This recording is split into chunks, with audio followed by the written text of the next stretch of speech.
In this video, I will quickly show you how to register on Fiverr as a freelancer and start offering services online.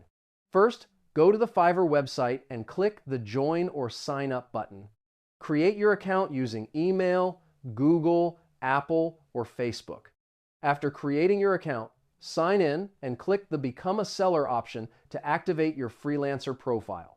Next, set up your professional profile. Add a photo, write a description about your skills, and specify the services you can offer.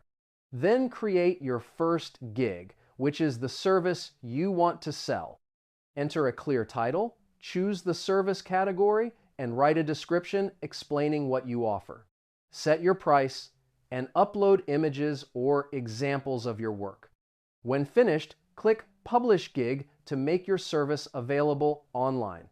After that, your profile will be visible to clients looking for freelancers. And that's it.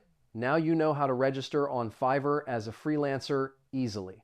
Save this video so you can check it again later if needed.